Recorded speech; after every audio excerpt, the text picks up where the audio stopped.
감정이 300이라는 자체가 중요한 거야. 낮게 되어 있다라는 거죠. 자, 이게 가치를 보는 거예요. 이 건물은 보지 말아요. 지금 현재 이게 감정이 300에 나와 있으면 단순하게 이게 경매 물건이 아니더라도 내가 부동산에 갔는데 여기는 500인데 여기는 300이면 당연히 이거 사겠죠.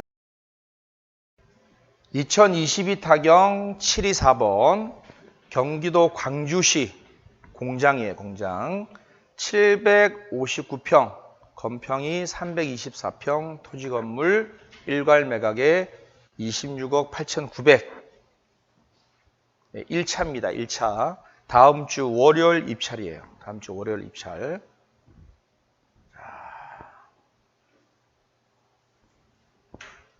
말소 기준이 2015년 12월 30일 건저당입니다. 그죠? 자, 이 물건은 과거 2010년에 2분의 1 지분이 나와서 그 2분의 1 지분을 최순홍이라는 분이 지분 매입을 했던 거예요. 제가 볼 때는 현 소유자하고의 관계 되시는 분인 것 같아요.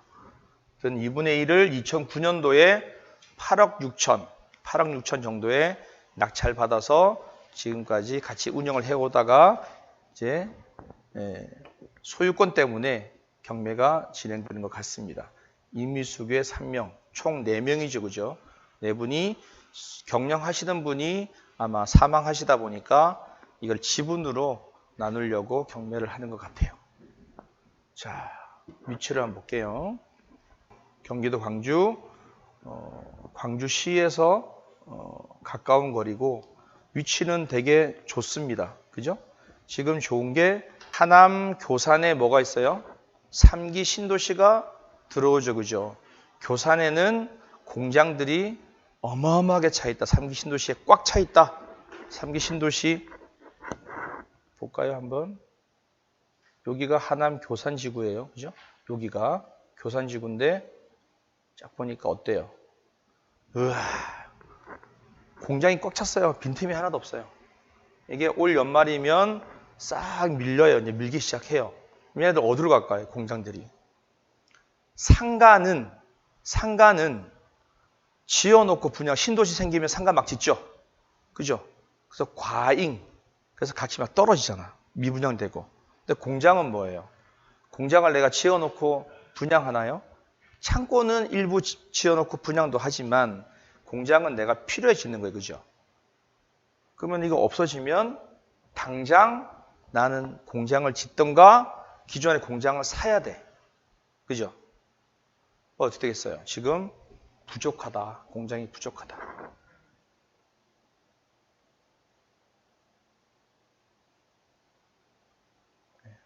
크게 멀지 않아요. 그리고 공장 주변에 시가 있어서 시가지가 형성되어 있어서 인력 수급도 크게 나쁘지가 않습니다. 당연히 그러니까 공장 가치도 높겠죠.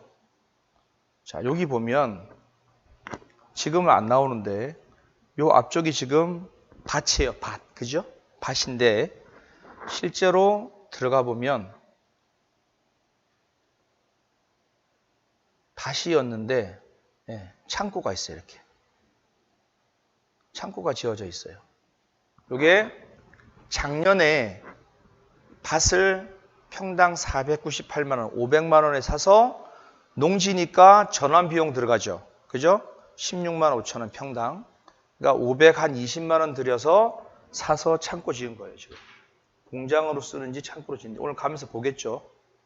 자, 그래서 지금 현재 이 공장 주변의 시세는 부동산 가시면 약 500 정도라고 얘기를 해요. 500 정도. 그리고 요 뒤에 요쯤 여기가 2018년도에 300만 원대 거래가 됐어요.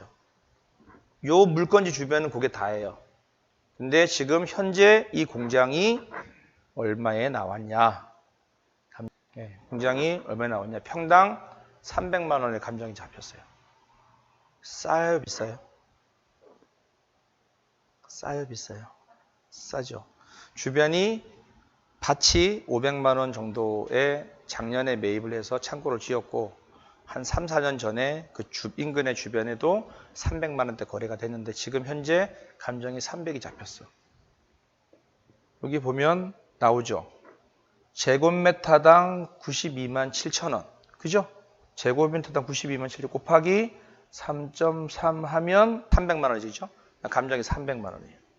그러면은 주변 시세보다 싸게 잡혀 있다는 거죠. 제가 볼 때는 1차에 무조건 낙찰이 돼요. 다음 주 월요일 날 될 겁니다. 자, 어저께도 얘기했죠. 부천 같은 경우는 내가 상가 임대료를 한 5% 받아야 돼요. 5%. 그래야지만 수익이 난다라고 생각을 해요. 근데 강남 3구는 2%만 돼도 한다. 왜? 송파, 서초, 강남 3구는 평균 지가 상승률이 한 7%다. 7%. 그렇기 때문에 내가 임대 수익이 2, 3% 나더라도 하는 이유가 지가 상승률이 높기 때문에, 이걸 앞지르기 때문에. 근데 부천은 어때요? 지가 상승률이 낮잖아요. 그러니까 임대 수익이 한 5% 나야 내가 수익이 난다라고 하는 거예요. 지방은 더해요. 10%좀 돼야 돼. 그래서 훨씬 더 높아요. 가격 대비 임대료가.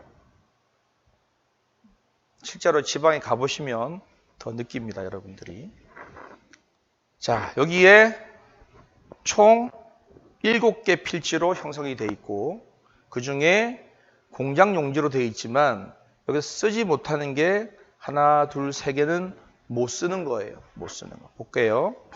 자, 보시면 요게 진입로예요. 올라가는 도로인데 도로변에 옆에 공장하고 턱이 졌어요. 층이 도로가 올라가니까 옆에 공장은 평면 1층이고 여기 턱이 지겠지, 그죠? 요 턱에 요 부분, 요 두 필지는 쉽게 말해서 어떻게 보면 도로에 석축이 쌓여 있는 옆에 땅이라고 생각하시면 돼.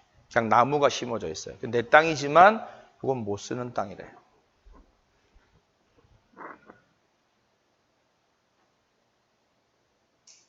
자, 그래서 특별한 건 없습니다. 요게 자, 우리가 말소 기준이 2015년 12월 30일인데 2015년 12월 30일보다 먼저 있는 임차인이 있을 수 있잖아요. 그죠? 자, 2015년보다 빠른 2014년 5월 23일 선순위 임차인이 있어요. 확정일자가 없으면 법원이 배당을 안 해주죠. 배당 신청을 하더라도. 왜? 확정일자가 뭐예요? 여러분들 전세 계약하고 나서 동사무소 가면 전입신고와 확정일자를 같이 받아요. 그죠? 확정일자가 뭐예요? 내가 보증금 1억입니다. 보증금 5천입니다를 확인받는 거예요. 확정일자가 없으면 법원에서는 내가 1억이다 하지만 법원은 어때요? 나는 못 믿어. 그래서 못 줘. 하지만 사업자 등록일이 전입일자와 같은 개념이에요. 빠르죠? 그럼 이건 민사로 가는 거예요. 민사로. 결국엔 낙찰자가 물어줘야 돼. 그래서 이거는 내가 물어줄 돈이라 생각하는 거예요. 7천만 원. 근데 이 사람이 지금 스틸 베이스가 공장 전체를 쓰고 있어요. 그러면 이 사람이 7천만 원 보증금을 다시 받아야 돼. 그러면 보증금을 내가 좀 올려. 1억으로. 왜 이게 2014년도잖아요. 한참 전이잖아. 보증금 1억에 월 1,000만 원 이러면은 이 사람은 3천만 원만 더 주고 월세 받으면 돼. 나갈 때는 1억을 다시 돌려줘야 되겠죠. 그죠? 근데 그때는 가격이 올라있기 때문에 굳이 내가 내줄 필요 없잖아. 그러니까 굳이 7천만 원이 안 들어갈 수도 있다라는 얘기예요. 이해되시나요? 네. 예. 그래서 오늘 경기도 광주 공장을 가보도록 하겠습니다. 공장동으로 되어 있고 공장동. 이 건물은 일반 근린시설로 되어 있습니다. 그러니까 원래는 2층까지 되어 있다가 2층은 이제 철거가 돼서 1층으로 그냥 단층으로 되어 있고요. 임차인이 하나 있는 걸로 되어 있어요. 한 업체가 임차인이. 지금도 보면 일부 공장이 돌아가고는 있어요. 그죠? 자, 이게 가치를 보는 거예요. 이 건물은 보지 말아요. 건물은 보지 마라. 왜? 내가 나중에 헐고 새로 잘 지으면 가치는 더 올라가잖아요. 그죠?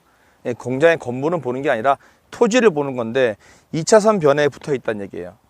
저 앞에 4차선 변이 주변에는 500이다. 농지가. 그러면 대지로 전환된 거는 550, 600이 된다는 얘기잖아요. 그죠?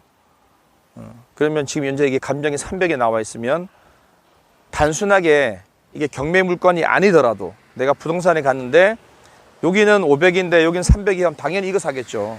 이게 외길이고 진입로가 힘들어서 문제가 된다면 모르겠지만 아무 문제 없잖아요. 그죠? 교통량도 많지 않아요. 여기서부터는 이제 아파트 단지 도로예요. 저기서부터는.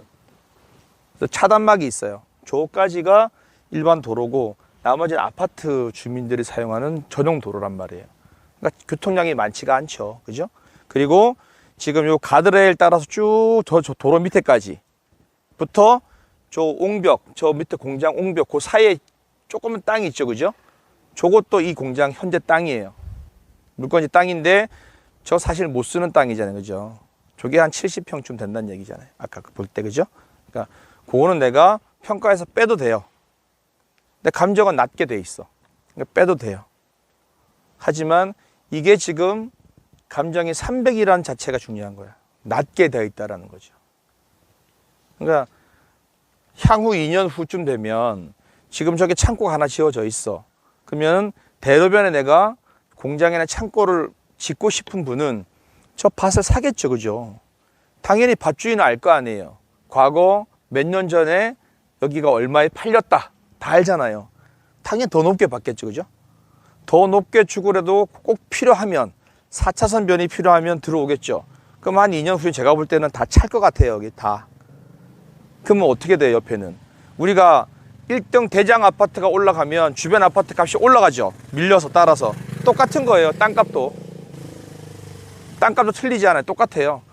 바로 앞에가 500인데 여기가 300이다? 다 일로 몰리지. 내가 300 받겠어요? 450조 하겠죠. 근데 여기가 밀려서 600이 되면 550조 하죠. 그거는 금방이란 얘기예요. 금방. 여기는 광주는 어디예요?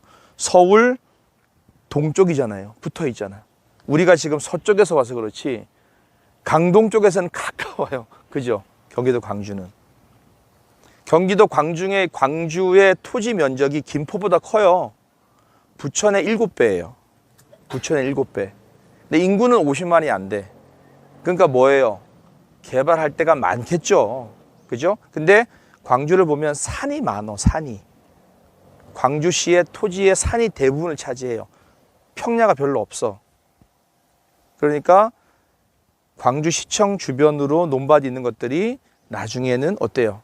지금 우리가 경기도에 150만 호 지으려면 제가 이제 3기 신도시 5개를 합쳐서 16만 5천 호로 하고 그럼 150만 호는 그거 10배잖아요.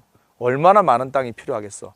그죠? 그래서 제가 시흥이나 광명이나 이런 걸 잘 보라 했던 이유가 뭐냐면 지을 땅이 많다란 얘기예요. 아직. 땅은 넓은데.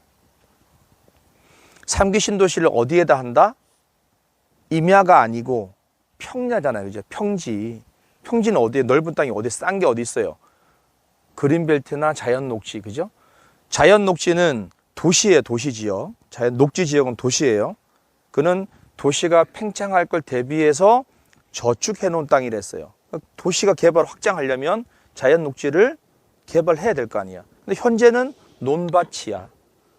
개발하기 얼마 좋아요. 싸게 수용하잖아요. LH에서. 그죠? 우리 대장동, 계양동 다 그렇잖아요. 우리 대장동에 건물이 몇 개 있어요. 논밭에. 다 논밭이지. 그러니까 공시지가에 얼마? 2배, 1.8, 2.6배 일률적으로 하잖아. 일률적으로. 개발하기 얼마 펴? 그냥 쭉 밀어버리면 평지 되는 건데 산은 깎아야 되잖아요. 그리고 산은 두는 이유가 녹지도 조성해야 돼. 도심이 들어오면 그 도심 생활 사람들이 생활할 수 있는 산소 공급, 내가 운동할 수 있고 볼 수 있는 자연이 있어야 된단 말이에요. 산은 비용도 많이 들지만 가능한 손 안 돼요. 그리고 지금은 개발 가능한데 도심이 형성되면 개발 규제가 들어가 이제 보호해야 되니까.